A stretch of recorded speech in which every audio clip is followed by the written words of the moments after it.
नमस्कार दोस्तों, cosmopolitan study point में आपका स्वागत है। आज हम पढ़ेंगे यूपीएससी पेट का कंप्लीट पेपर विद सॉल्यूशन। चलिए स्टार्ट करते हैं।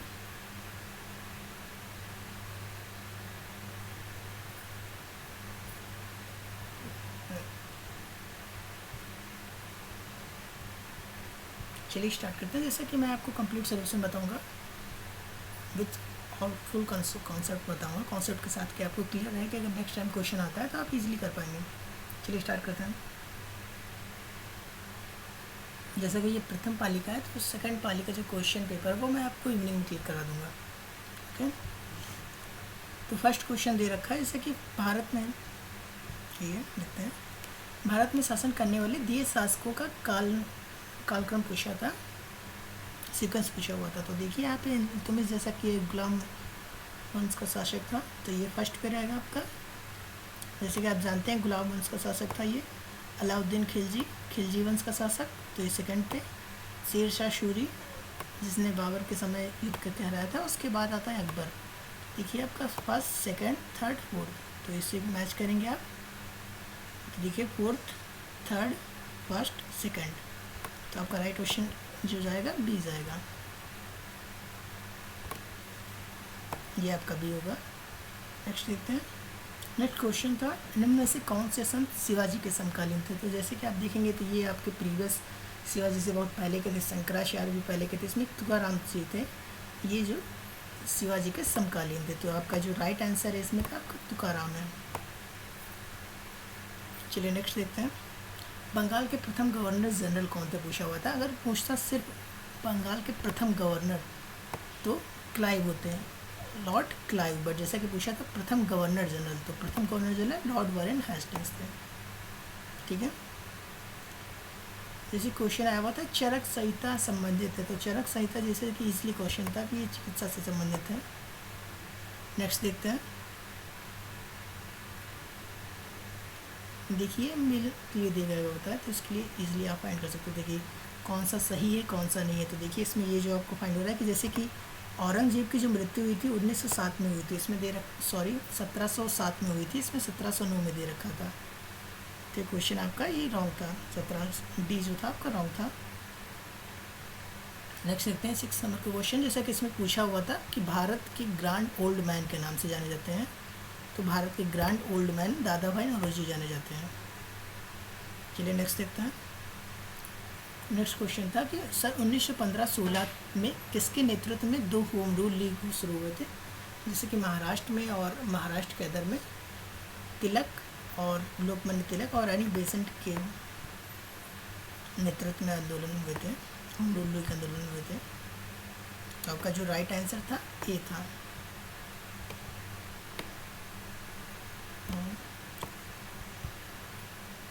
एक मिनट की जी, राइट आंसर हमारा जो था लोकमान्य यानी बेसेंट लोकमान्य तिलक था। चलिए आंसर आप कर दे रहा है।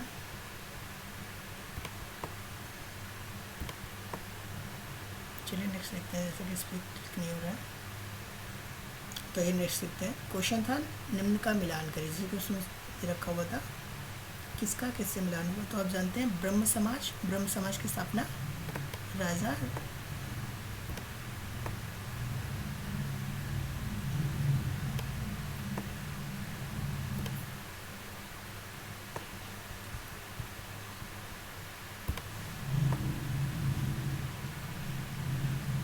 नहीं कर रहा है मे भी। जैसे मैं आपको आंसर बताते चला हूँ।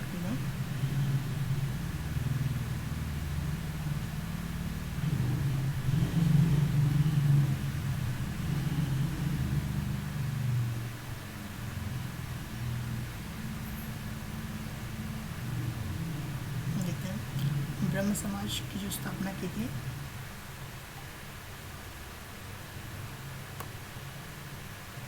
राजा राममोहन राय ने की थी, रामकृष्ण मिशन ने, स्वामी विवेकानंद, और आर्य समाज की स्वामी दयानंद सरस्वती, और जो आपका सत्य शोधक समाज है ये ज्योतिबा फूले ने किया था। तो आपका जो आंसर जाएगा देखिए मिलाएंगे यहाँ पे, ये देख रखा हुआ था।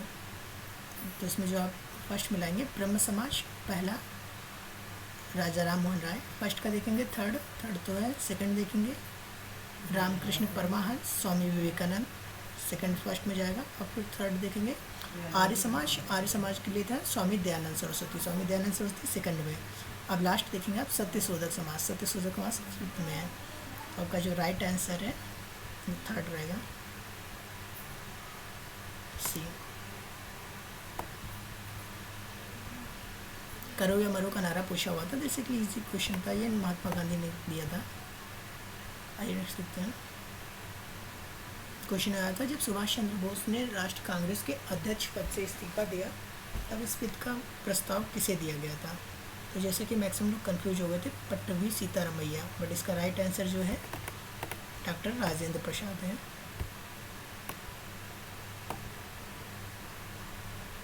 चलिए नेक्स्ट देखते हैं। जैसे नेक्स्ट क्वेश्चन था कि सलाल-पन बिजली परियोजना किस नदी पर स्थित है। तो सलाल-पन बिजली परियोजना जो चिनाब नदी पर स्थित है।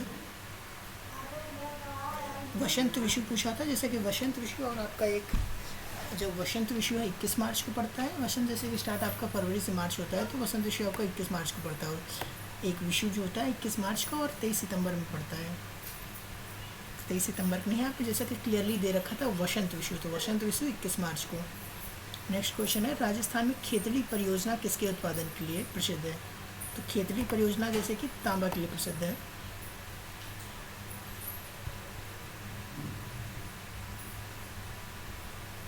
नेक्स्ट है काजीरंगा राष्ट्रीय उद्यान स्थित है। तो काजीरंगा राष्ट्रीय उद्यान आपका असम में स्थित है। नेक्स्ट क्वेश्चन है कि निम्नलिखित में से कौन सी नदियाँ हिमालय नदी तंत्र है। तो कावेरी तो आप जानते हैं कि हिमालय नदी तंत्र नहीं है, तो अगर इसमें आप कर देंगे शॉर्टेज, कावेरी नहीं है, गोदावरी भी आप जानते हैं कि नहीं है, तो आपका गंगा ब्रह्मपुत्र बचता है। तो आंसर जो आपका हो जाएगा 2 और 3, तो आंसर बी रहेगा इसमें। नेक्स्ट देखते हैं। नेक्स्ट क्वेश्चन था बैंक रेट। जैसे कि बैंक रेट होता है और रिपो रेट होता है, तो बैंक रेट को लॉन्ग टर्म के लिए भारतीय रिजर्व बैंक अन्य बैंक को केंद्रीय बैंक द्वारा आधिकारिक ब्याज पर ऋण दिया जाता है, तो इसे कहते हैं बैंक रेट। अगर लॉन्ग टर्म के लिए लिया जा रहा है तो बैंक दर, अगर शॉर्ट टर्म के लिए है तो रिपो रेट। ओके,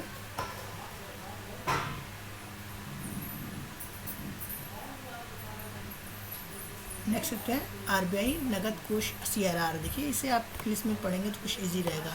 सीआरआर को अगर जैसे कि बढ़ा दिया जाता है, आरबीआई घटा दिया जाता है। अगर सीआरआर के बैंकों को अपनी जमा पूंजी का डीडीटीएल का कुछ परसेंट आरबीआई के पास रखना पड़ता है कैश रिजर्व रेशियो के रूप में, कि अगर बैंक कोई घाटा होता है तो उसमें आरबीआई हेल्प करती है।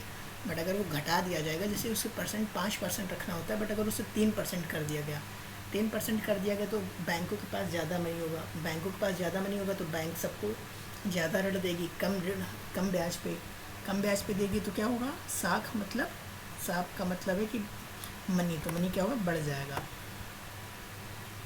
ठीक है। इनमें से किस प्रकार की अर्थव्यवस्था में संसाधनों पर निजी अधिकार होता है और आर्थिक गतिविधियों का मुख्य उद्देश्य लाभ होता है। तो पूंजीवादी जानते हैं, जैसे पूंजीवादी जो कैपिटलिस्ट होती है, इसमें आपका लाभ पर आधारित होती है। 100 रुपये के नोट पे जैसे कि ये क्वेश्चन आया था, नॉर्मली आपका माइंड से पूछा गया था कि आप देखेंगे तो आरबीआई की गवर्नर का होता है। जैसे कि आपके 1 रुपये का कॉइन या 2 रुपये का कॉइन, वो आरबीआई के गवर्नर द्वारा हस्ताक्षर नहीं होते, अदर सब पे आरबीआई गवर्नर के हस्ताक्षर साइन होते हैं। चलिए नेक्स्ट देखते हैं।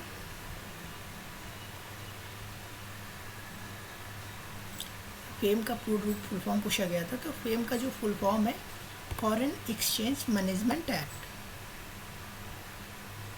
आपका जो फेम का फुल फॉर्म है foreign exchange management act. Okay, next देखते हैं भारत के स्वास्थ्य में जन स्वास्थ्य एवं स्वच्छता किस में शामिल है। तो जैसे कि काफ़ी लोग कंफ्यूज हो गए थे, अभी ये आप हाईलाइट था, तो इशू हाईलाइट था कि कहने के लिए, जैसे कि वित्त आयोग के द्वारा सिफारिश की गई थी कि स्वास्थ्य को समवर्ती सूची का विषय बना लेना चाहिए जो करंट में, बट विषय जो है ये राज्य सूची का। तो इस क्वेश्चन में काफ़ी लोग कंफ्यूज हुए हैं, तो आप देख लीजिएगा, आप तो नहीं कंफ्यूज हुए हैं। राज्य सूची का विषय है। जैसा कि ये भारत में पंचायती राज व्यवस्था किसके अंतर्गत रखी गई है, तो इसलिए था जैसे कि पंचायती राज व्यवस्था राज्य के नीति निर्देशक तत्व के अंतर्गत रखी गई है, जिसमें आर्टिकल 40 कहता है कि ग्राम पंचायत का गठन, ठीक है, और क्वेश्चन कभी कभी आ जाता है कि सहकारी समितियों के बारे में, तो आर्टिकल 43 का बी में दे रखा है सहकारी समिति के गठन संचालन के लिए।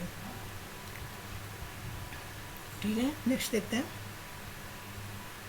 नेक्स्ट क्वेश्चन था शिक्षा के अधिकार को मौलिक अधिकार है। शिक्षा का अधिकार मौलिक अधिकार जानते हैं कि आर्टिकल 21 में है। नेक्स्ट देखते हैं। क्वेश्चन था कि निम्न में से किसने संविधान सभा में उद्देश्य प्रस्ताव रखा। उद्देश्य प्रस्ताव जैसा कि आप इजीली फाइंड आउट कर सकते हैं कि मैंने बताया भी था इससे पहले, आपको पॉलिटी की क्लास मैंने ली थी, उसमें बताया था कि जवाहरलाल नेहरू रखा था। चलिए नेक्स्ट देखते हैं। नेक्स्ट क्वेश्चन दे रखा है भारतीय संविधान के किस अनुच्छेद में अल्पसंख्यक के हित निहित हैं। तो जैसा कि आप इसे डिस्क्रिमिनेट करके भी आंसर फाइंड कर सकते थे। आर्टिकल 21 में आपका जैसे कि स्वतंत्रता से संबंधित है, और आर्टिकल 24 ये आपका आता है ये शिक्षा संस्कृति से संबंधित है, संस्कृति से, और आर्टिकल 29 ये अल्पसंख्यक से संबंधित। तो आपको इसलिए कर सकते थे कि आर्टिकल 29।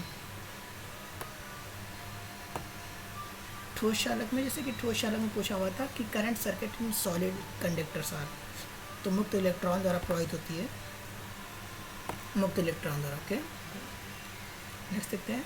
प्रकाश वर्ष किसके मापन की इकाई है। तो प्रकाश वर्ष जैसा है कि एक वर्ष में निवाद में प्रकाश द्वारा चली गई दूरी आपकी होती है प्रकाश वर्ष का मात्रक। ठीक है, नेक्स्ट देखते हैं। ब्लीचिंग पाउडर का रासायनिक नाम पूछा हुआ था। तो ब्लीचिंग पाउडर का जैसे रासायनिक नाम कैल्शियम ऑक्सीक्लोराइड होता है, CaOCl2। ठीक है,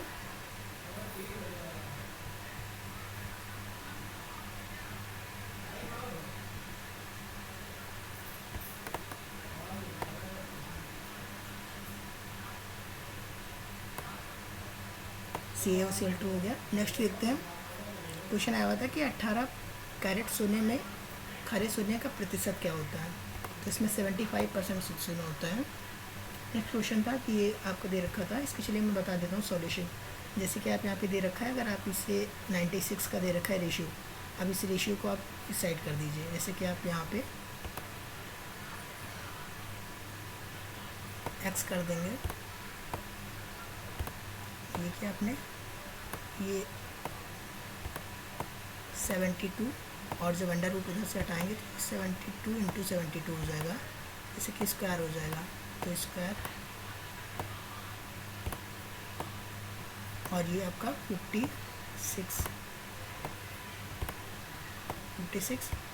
और ये आपका 196 भी ऊपर आ जाएगा।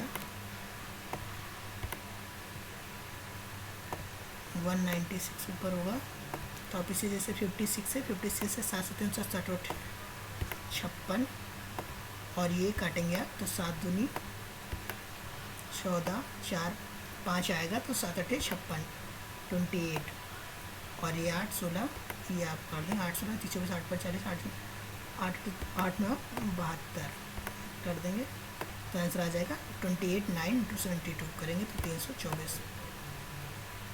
ठीक है, नेक्स्ट देखते हैं।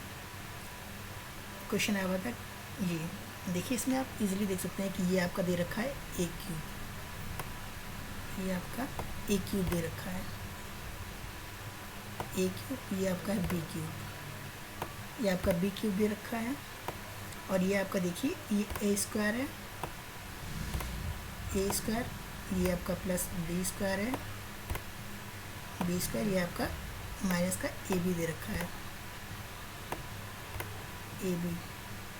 तो आप इसे सॉर्ट आउट करेंगे तो a + b हो जाएगा, तो a + b ये आपका आ जाएगा 1000। ओके, 1000 जैसे कि आप 88 और 115 जोड़ेंगे तो 1000 हो जाएगा। और नेक्स्ट क्वेश्चन देखिए, 5 - √3 है, √5 - √3, √5 + √3, तो इसे आप करेंगे तो इसमें इंटू कर दीजिए इससे,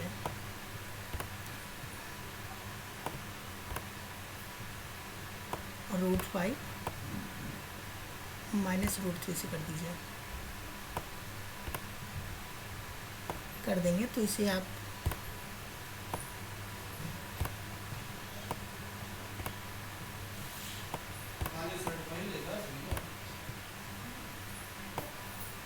देखिए -√35 करेंगे तो इसे आप इंटू में इधर आपका ए प्लस बी का ए माइनस बी का होल स्क्वायर हो जाएगा और नीचे हो जाएगा ए स्क्वायर माइनस बी स्क्वायर, तो a square minus B square हो जाएगा आपका, a square minus B square करेंगे तो 5 और 3 आ जाएगा, तो 5 से 3 जाएगा 2 बचेगा 2, और ये आपका a square plus b square और माइनस का 2 ए भी हो जाएगा, तो a square plus b square minus का 2 भी, तो 5 3 8 हो जाएगा, और 8 और इसमें से ये आपका आ जाएगा 8 माइनस का 4 रूट जैसे कि 2 रूट 15 आ जाएगा,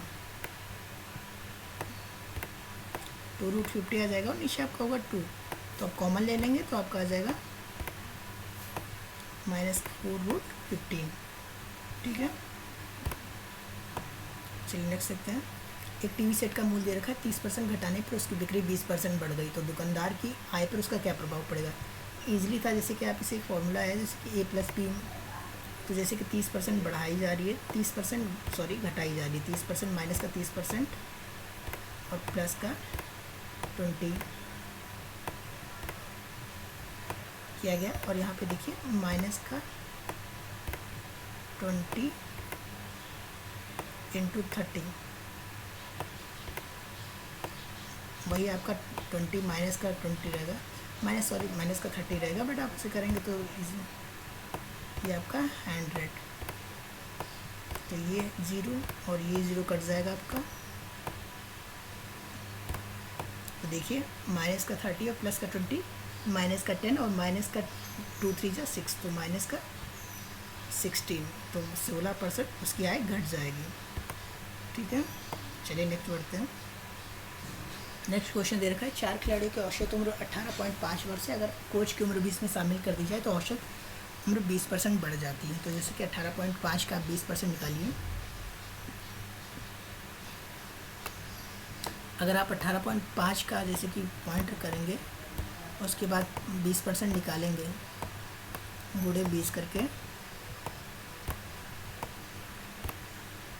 20 किया आपने और बटे में 100 रखा, तो 18.5 है तो इसके 3 जीरो आ जाएंगे, तो 3 जीरो तो 1 जीरो आप काट देंगे, उसके बाद 18 से करेंगे तो आएगा आंसर आपका 37। जैसे मैं आंसर बता दे रहा हूँ सॉल्व कर लीजिएगा, मैंने मेथड बता दिया आपको कि 18.5 में आप इसे 20% निकालेंगे, 20% निकालने के बाद उसमें 18.5 ऐड कर देंगे, 20% प्लस 18.5 ऐड करेंगे तो 37 आ जाएगी ये। ठीक है, चलिए नेक्स्ट क्वेश्चन देखते हैं। एकल का विलोम पूछा हुआ था, एकल का विलोम बहुल होता है, बहुल। ओके, दर्प का पर्यायवाची अहंकार होता है।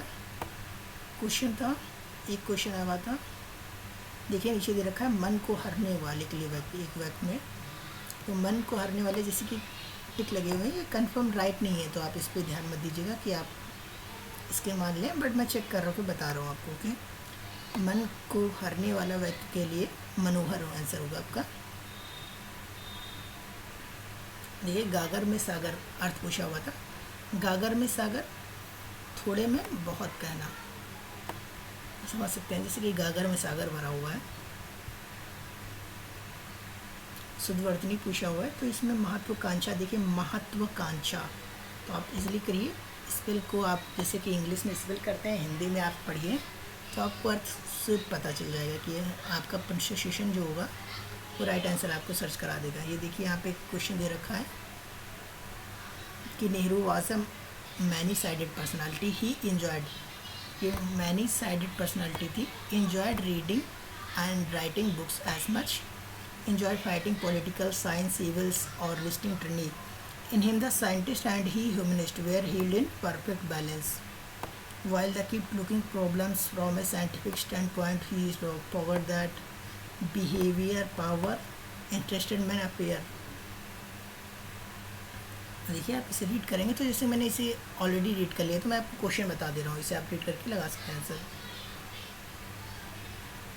चलिए स्टार्ट करते हैं। जैसे ए माइनी साइडेड पर्सनालिटी में, मैनी साइडेड पर्सनालिटी में जैसे क्वेश्चन में दे रखा था कि रीडिंग बुक्स, तो वैरायटी है इनकी पर्सनालिटी में, क्या है इसका अर्थ है the personal having varied interest, varied interest है। Okay, PT Nehru enjoyed, enjoy क्या करते हैं, जैसे उसमें देखा था आपने कि reading and writing books etcetera, fighting political social issue, reasoning training, doing all this much and more. Okay, तो यहाँ पे रीडिंग एंड राइटिंग बुक होगा, बट उसमें जो मेनली दे रखा था reading and writing book. Which of the following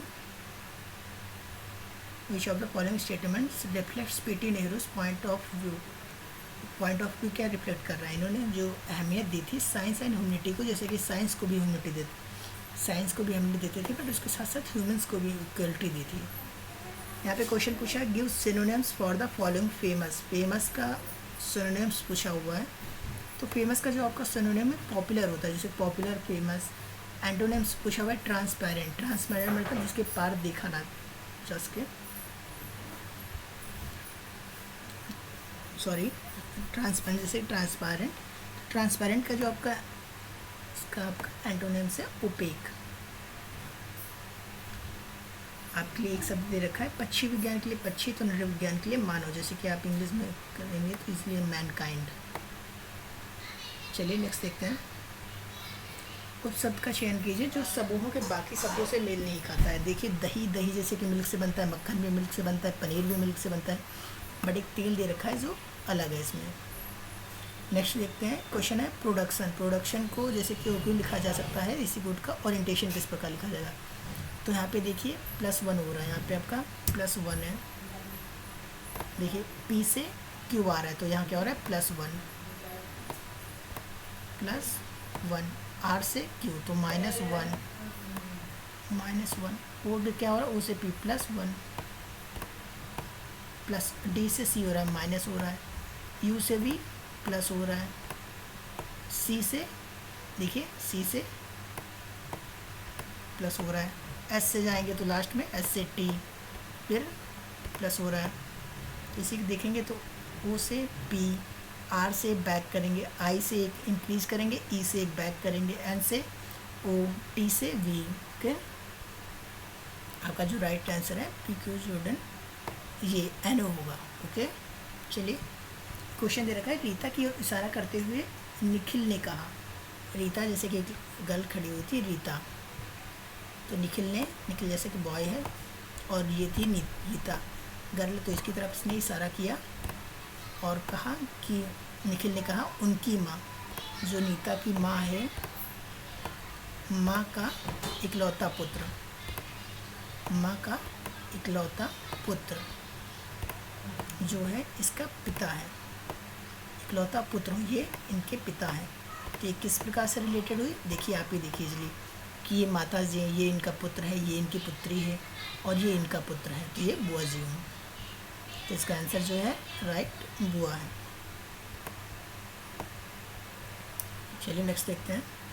यदि किसी वर्ष में 25 अगस्त को गुरुवार है तो उस महीने में सोमवार की संख्या कैसे होगी। जैसे काउंट कर सकते हैं और 7 आप करेंगे 7 × 7 24, 4 से आपके 4 से मंडे हो जाएंगे और इधर आप आएंगे, जैसे कि गुरुवार से कर रहे हैं तो गुरुवार से काउंट करके आप 7 चौक 4 हो जाएंगे और आप इधर काउंट करेंगे तो एक 5 हो जाएगा। तो कितने टोटल मंडे हैं, 5 मंडे हैं। ओके, चलिए नेक्स्ट देखते हैं।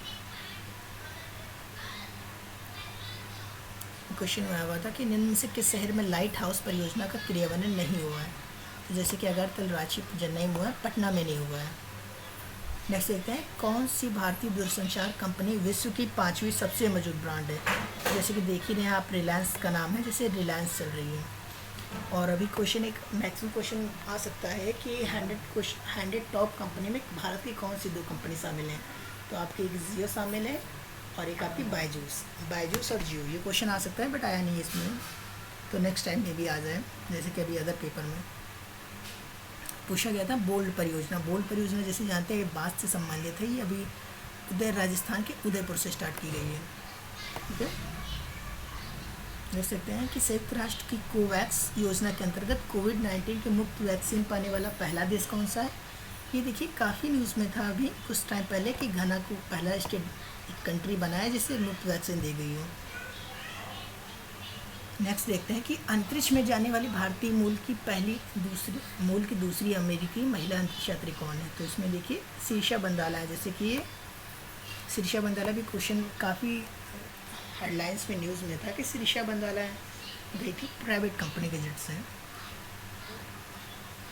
उस भारतीय पहलवान का नाम क्या है जिस पर हाल ही में डोपिंग के लिए 2 साल का प्रतिबंध लगाया गया है। जैसे सुमित मलिक पे लगाया गया है 2 साल का प्रतिबंध। चलिए नेक्स्ट देखते हैं, भारत का वह कौन सा प्रथम राज्य है जहां एंड टू एंड कैबिनेट प्रणाली लागू की गई है। तो भारत का आपका हिमाचल प्रदेश है, जिसमें एंड टू एंड कैबिनेट प्रणाली लागू की गई है। नेक्स्ट क्वेश्चन था कि किस भारतीय मंत्रालय द्वारा हाल ही में 2019-2020 के लिए UIDC+ शुरू किया गया है? तो शिक्षा मंत्रालय द्वारा किया गया है। ओके, चलिए नेक्स्ट देखते हैं। क्वेश्चन था कि स्मार्टफोन निर्माता वीवो ने किस क्रिकेट खिलाड़ी को अपना ब्रांड एम्बेसडर बनाया है? तो ये अभी न्यूज़ में था कि विराट कोहली को बनाया है। नेक्स्ट क्वेश्चन है आर्टिफिशियल इंटेलिजेंस AI आधारित पोर्टल सुपास भारत में किस न्यायालय के शुरू किया गया है? तो सर्वोच्च न्यायालय के लिए शुरू किया गया है। चलिए नेक्स्ट देखते हैं। भारतीय राज्य नेपाल से सीमा साझा करते हैं। तो देखिए जैसे कि उत्तराखंड, उत्तर प्रदेश, बिहार, पश्चिम बंगाल, सिक्किम, 5 राज्य होते हैं आपके, 5 राज्य साझा करते हैं, 5 स्टेट। नेक्स्ट देखते हैं निम्न में से कोस्टारिका की राजधानी कौन सी? इसमें आप डिस्क्रिमिनेट करके भी आंसर फाइंड कर सकते हैं। जैसे बीजिंग चीन की है, दिल्ली आपकी भारत की है, ढाका बांग्लादेश की है। तो सान जोस मस्ता है जो कोस्टारिका की राजधानी है। नेक्स्ट क्वेश्चन है केंद्र शासित प्रदेश लक्षद्वीप की आधिकारिक भाषा। जैसे कि इसमें काफ़ी लोग कंफ्यूज हुए थे, उन्होंने सिंगला लगाया था, बट सिंगला नहीं, जबकि तमिल आंसर, इसका राइट आंसर है तमिल। चलिए, भारत के संविधान के अनुसार लोकसभा के सदस्यों की अधिकतम संख्या क्या है? लोकसभा में जो अधिकतम सीट है 552 है, और राज्यसभा में आपकी जो सीटें हैं 250 सीटें हैं अधिकतम, जिसमें 552 सीटें हैं। हिंदी दिवस कब मनाया जाता है? हिंदी दिवस जैसे कि 14 सितंबर को मनाया जाता है, 14 सितंबर। ओके, इनमें से कौन सा देश सार्क का सदस्य नहीं है? तो इसमें आप पॉइंट करिए कौन सा देश सार्क का सदस्य है। देखिए, इसे नेपाल आपका सार्क का सदस्य है, बांग्लादेश भी सार्क का सदस्य है, अफगानिस्तान भी है, बट म्यांमार नहीं है। तो क्वेश्चन इजली सेट हो गया, आपने कर लिया सॉल्व। नेक्स्ट क्वेश्चन देखते हैं कि निम्न में से किस स्थान पर अजंता एलोरा की गुफाएं स्थित हैं? तो औरंगाबाद में स्थित हैं अजंता एलोरा की गुफाएं। जैसे कि अजंता और एलोरा के बीच में 100 किलोमीटर का डिस्टेंस पड़ता है, जो दोनों के बीच की दूरी है। ओणम किस भारतीय राज्य केंद्र शासित प्रदेश का सांस्कृतिक उत्सव है? तो ओणम केरल का उत्सव है। चलिए नेक्स्ट देखते हैं। निम्न में लिखित में से कौन सा ग्रह सूर्य के सबसे नज़दीक है? तो आप इसी क्रम में याद अगर आपने रखा होगा तो इसलिए सॉल्व कर लिया होगा। जैसे कि बुध, शुक्र, पृथ्वी, मंगल, ये आपका होता है नज़दीक से, और इसे आप वेट में जाएंगे तो बृहस्पति, शनि बृहस्पति जाती होता है, मैक्सिमम जो घनत्व के अनुसार होता है। तो इसमें आपका राइट आंसर जो है बुध है। नोबेल पुरस्कार जीतने वाले प्रथम एशियाई कौन थे? नोबेल पुरस्कार जीतने वाले प्रथम एशियाई रविन्द्रनाथ टैगोर थे। चलिए नेक्स्ट देखते हैं। जैसे कि हिंदी का दे रखा हुआ था आपका गद्यांश। धरातल से युद्ध की विभीषिकाओं को सदा सदा के लिए समाप्त करने के लिए गांधी ने, जैसे कि मैंने ये सेल्फ पढ़ लिया है तो इसका आंसर मैं आपको बता दे रहा हूँ। विश्व में शांति क्यों आवश्यक है? जैसे कि आप इसे पढ़ेंगे तो मानव जाति के विकास के लिए। देखिए यहाँ पे दे रखा है कि शांति क्यों आवश्यक है विश्व में। धरातल सदा के लिए गांधी जी कहते थे अहिंसा के द्वारा कठोर से कठोर दर बदला जा सकता है, कोमल बनाया जा सकता है। इस सिद्धांत का परीक्षण किया अहिंसा ग्रहण का जो देती है। देखिए यहाँ पे आपका आंसर दे रखा है, शांति के अभाव में मानव जाति का विकास संभव नहीं, इसलिए शांति आवश्यक है। ओके, नेक्स्ट क्वेश्चन देखते हैं। देखा है विश्व शांति की स्थापना के लिए सबसे आवश्यक क्या है? विश्व शांति की स्थापना के लिए सबसे आवश्यक अहिंसा और प्रेम है, जैसे कि महात्मा गांधी बताते हैं। नेक्स्ट क्वेश्चन है कठोर से कठोर हृदय को भी कोमल बनाया जा सकता है, किससे? देखिए यहीं पे आपका आंसर मिलेगा, कठोर से कठोर हृदय को।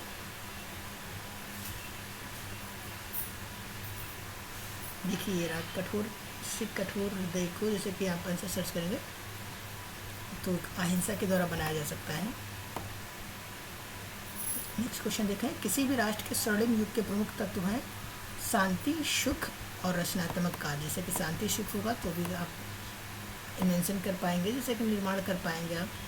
नितांत शब्द का उपयुक्त पर्याय, नितांत शब्द का उपयुक्त पर्याय जैसे बिल्कुल है, बिल्कुल। ठीक है, चलिए नेक्स्ट क्वेश्चन देखते हैं। देखिए नेक्स्ट गद्यांश दे रखा है कि विज्ञान आज के मानव जीवन के अविभाज्य का अंग बना है। मानव जीवन का कोई भी क्षेत्र विज्ञान के शुभ पुरस्कारों से छूता नहीं है। विज्ञान ने पुरुष नारी सहित का राजनीति, धार्मिक, चिकित्सा, सैनिक सब पे आविष्कार किए हैं। चलिए मैं आंसर बताता हूँ आपको इसका।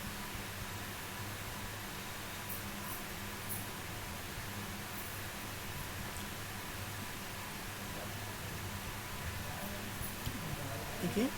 क्वेश्चन दे रखा है, विज्ञान मानव की सबसे बड़ी शक्ति इसलिए है कही गई है क्योंकि इसके बल से मनुष्य क्या कर सकता है, प्रकृति और प्राणी जगत का सिरमौर है।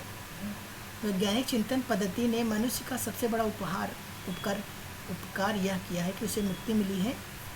किसे मुक्ति मिली है? भ्रमपूर्ण रूढ़िवादी विचारधारा से। जैसे कि मानव ने जो बुद्धि चिंतन आया, मानव ने नई चिंतन पद्धति अपने से भ्रम जो अब फैला हुआ था उससे मुक्ति मिली है। इस कथांश में बताया गया हुआ है। विश्व के परिवार लगने का प्रमुख कारण क्या है? जैसे कि यातायात और संचार के साधनों का विकास होगा जिससे कि विश्वव्यापी परिवार समान लगता है। ये गंधांश में बताया जा रहा है। हस्तामलक शब्द से अधिकृत है, स्पष्ट और अनायास बोधगम्य। देखेंगे आप यहाँ पे आपको आंसर मिल जाएगा।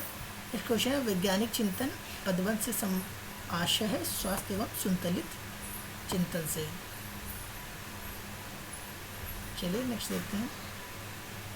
देखिए आपके ग्राफ का क्वेश्चन दे रखा था, जो आपका फर्स्ट क्वेश्चन था, निम्न छात्रों में से भूगोल के विषय इतिहास में अंक अर्जित किए हैं, ज़्यादा अंक। तो आप इजली ऐसे फाइंड करिए। मैं आपको बताता हूँ सबसे इजी जो मैं अपने स्टूडेंट को बताता हूँ, सेल्फ इसी मेथड को करता हूँ। देखिए इसमें सबसे ज़्यादा किसके हैं? 1.25। अब इसमें कुछ लोगों ने ये 2 आंसर दिया था, उन्होंने इस पॉइंट पर ध्यान नहीं दिया, बट आप इस पॉइंट पर ध्यान दीजिएगा। जैसे कि 1.25 आपने रखा, चलिए देखिए जैसे कि आपने ये 1.25 रखा। अब इसमें कुछ लोग कन्फ्यूजन थे कि कैसे आप फाइंड करें। तो देखिए हिस्ट्री का और भूगोल का दे रखा, तो आप हिस्ट्री नीचे करेंगे, सॉरी ऊपर हिस्ट्री करेंगे, नीचे भूगोलिक का चिन्ह लगाएंगे। जैसे कि ये पॉइंट दे रखा, तो इस पॉइंट को हटाएंगे तो नीचे कितने जीरो आएंगे? 2 जीरो आएंगे। तो 2 जीरो लगाएंगे आप, तो रेशियो ऐसे ही देखिए क्या हो गया, 125 का 100 का, तो हिस्ट्री का ज़्यादा हो गया। अब यहाँ पे देखिए इसमें ज़्यादा करेंगे तो ऊपर नीचे 100 आएगा, ऊपर 85 नहीं, ऊपर 65 आएगा, नीचे 100, ऊपर 35 आएगा, नीचे 100। तो ये तो ज्योग्राफी का ज़्यादा हो रहा है, भूगोल का, बट ये आपका ज़्यादा हो रहा है। और 1.4 का, जैसे 1.4 में आप हटाएंगे पॉइंट तो नीचे आएगा 10 और ऊपर आएगा 14, तो 14 ज़्यादा है। तो इसमें आपका जो पहला आंसर होगा, पूछा हुआ था पहला आंसर, देखिए कितने में ज़्यादा है, तो आपने 3 में लगाएंगे आंसर। जैसे टोटल 7 का दे रखा है तो आपने 3 में लगा दिया, ज़्यादा है हिस्ट्री का। और नेक्स्ट क्वेश्चन सेम दे रखा था रिवर्स इसका, कि निम्न में से किन भूगोल के पीछे इतिहास में अंक मिले हैं?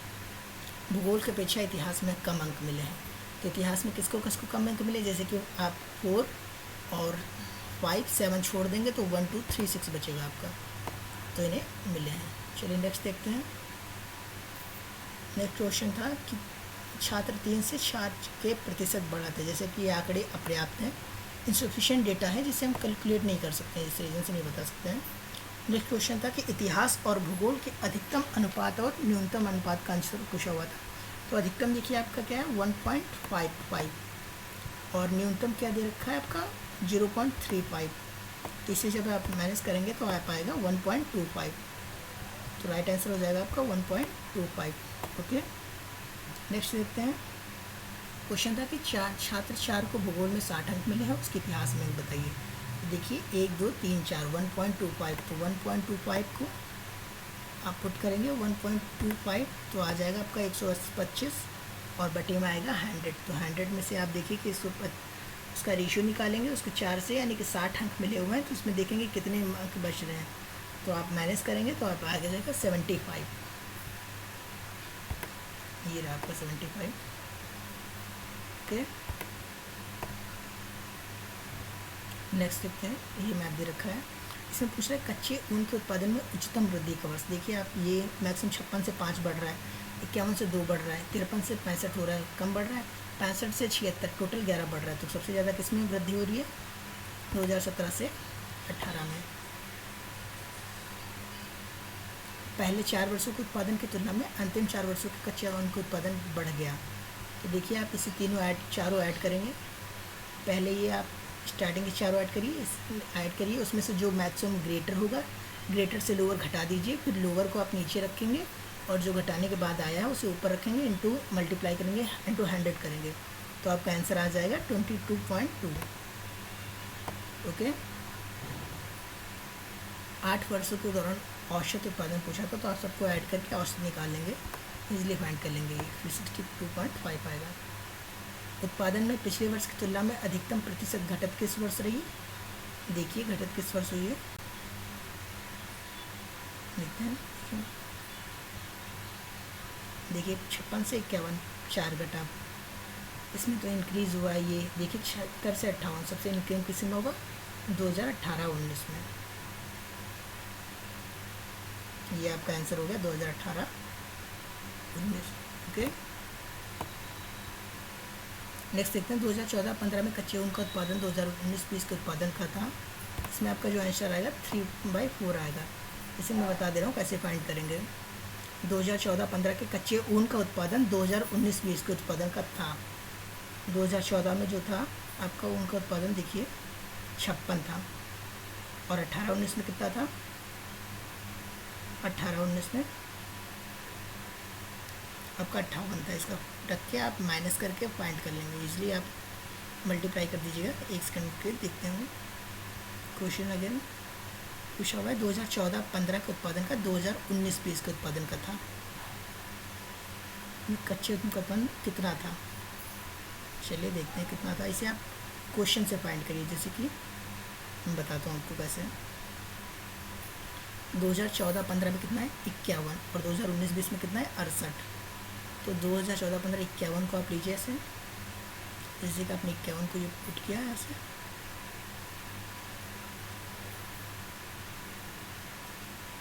अड़सठ को देखिए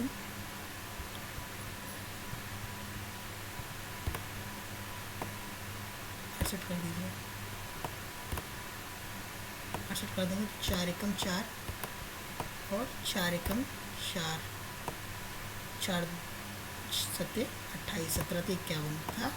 51 आ गया आंसर आपका। देखिए 51 दे रखा, तो उसमें 68 को आपने मल्टीप्लाई किया तो आपका 51 आ गया, तो आपका आंसर हो गया। ओके, नेक्स्ट क्वेश्चन देखते हैं।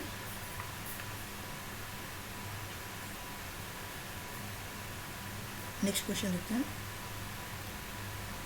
देखिए क्वेश्चन दे रखा है कि 5 सेल्समैन द्वारा अर्जित वार्षिक कमीशन पूछा हुआ था। इसमें एडिशन का और मल्टीप्लिकेशन का ये सिर्फ है। तो मैं आपको आंसर बता दे रहा हूँ। किस वर्ष में सेल्समैन सी द्वारा अर्जित कमीशन पिछले वर्ष की तुलना में वृद्धि दर्शाता है? तो आपका जो मैक्सिमम कमीशन जो दर्शाएगा 2016 में दर्शाता है। नेक्स्ट पढ़ते हैं कि उसी वर्ष 2018 में बी का कमीशन 5 सेल्समैनों के उसी वर्ष के कुल कमीशन का लगभग कितना प्रतिशत था? तो आप फाइंड करेंगे 19.5% था। आंसर जिसका है बता रहा हूँ। नेक्स्ट क्वेश्चन है कि किस सेल्समैन का 2018 में कमीशन 2015 की तुलना में उच्चतम वृद्धि दर्शाता है?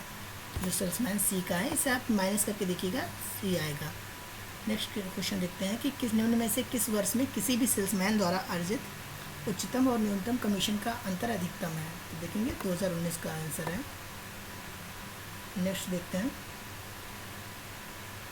कि वर्ष 2019-20 में 19 में सेल्समैन डी द्वारा अर्जित कमीशन ए द्वारा अर्जित कमीशन का लगभग कितना प्रतिशत है? तो इनमें से आंसर आपका कोई नहीं आएगा। ये 100 के मैक्सिमम 100 के पास आएगा, तो इसमें का आंसर कोई नहीं है। चलिए नेक्स्ट देखते हैं।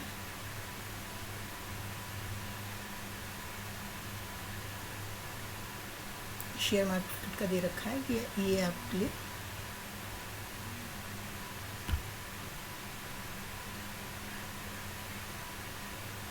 चलिए नेक्स्ट देखते हैं।